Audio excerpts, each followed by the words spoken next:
तो आज है मकर संक्रांति का दिन। आज बेसिकली हम दिन की शुरुआत कैसे करते हैं? सबसे पहले we take a bath in Ganga या वी डू गंगा स्नान। हम गंगा स्नान करते हैं, फिर हम दान पुण्य करते हैं अपनी सामर्थ्य के हिसाब से। उसमें कुछ चीजें हैं जो हम मेनली दान करते हैं।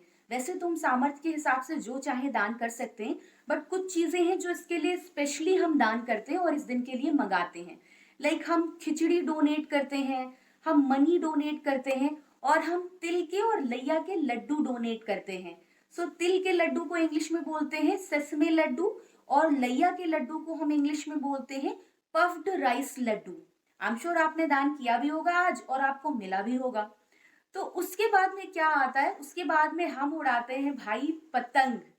तो चलिए हम लोग उड़ाएंगे आज पतंग छत पे। और आज जो पूरी की पूरी वोकैबुलरी है वो पतंगबाजों के लिए होने वाली है। पतंगबाजी से रिलेटेड या पतंग उड़ाने से रिलेटेड जितने भी वर्ड्स होते हैं उन सबको मैं आपको इंग्लिश में बताने वाली हूँ। तो चलिए चलते हैं छत पर जल्दी से और उड़ाते हैं पतंग। हैप्पी मकर संक्रांति।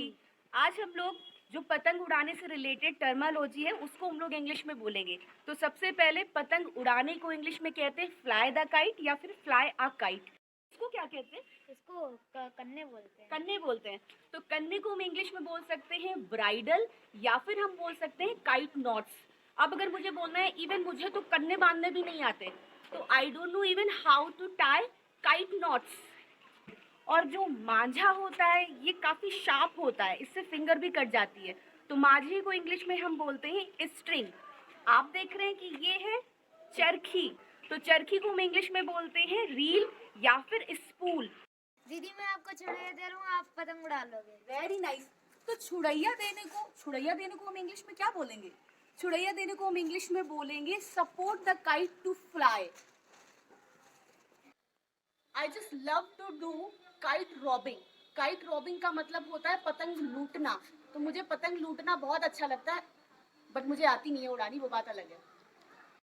ये जो सफेद धागा होता है ना, जिसे हम हिंदी में बोल देते हैं सद्दी, तो इसे हम इंग्लिश में बोलते हैं कॉटन थ्रेड या फिर कॉटन स्ट्रिंग।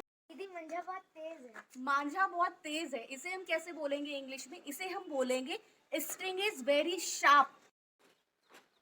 पेच लड़ाने को इंग्लिश में बोलते हैं do the match of kite. Are you spooling? Yes. Spool का मतलब होता है भरना, चरखी भरना। तो अभी ये चरखी भर रहा था, that's why I asked to him that are you spooling the reel. As I said that I don't know how to fly a kite, but if someone cross the kite then I can fly. मतलब अगर कोई पार कर दे, cross the kite, पतंग पार करना, कहते हैं ना पार कर दो पतंग थोड़ा सा। Are you crossing the kite? इसका मतलब है आप पतंग पार कर रहे हो। थोड़ा सा ढील देना, मतलब ढील दो ढील दो। ढील देने को इंग्लिश में बोलते हैं रील आउट। पतंग को घसीटो, घसीटो या फिर घसीटा मारो को हम बोल सकते हैं रील इन। और अगर हमें बोलना है पतंग नीचे ले लो तो हम बोलेंगे bring down the kite.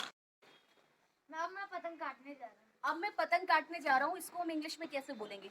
Now I am going to cut the kite या फिर now I am going to cut the string of kite. आप दोनों में से कोई बोल सकते हैं। अरे वो काटा। अब भाई अगर वो काटा बोलना है तो हम इसे कैसे बोलेंगे? सच में लग रहा है काट भी दी इसने। तो वो काटा को हम इंग्लिश में बोल सकते हैं आई हैव कट या फिर I have cut string of kite. दोनों तरह से आप बोल सकते हैं, या बोल सकते हैं हुर्रे आई हैव कट।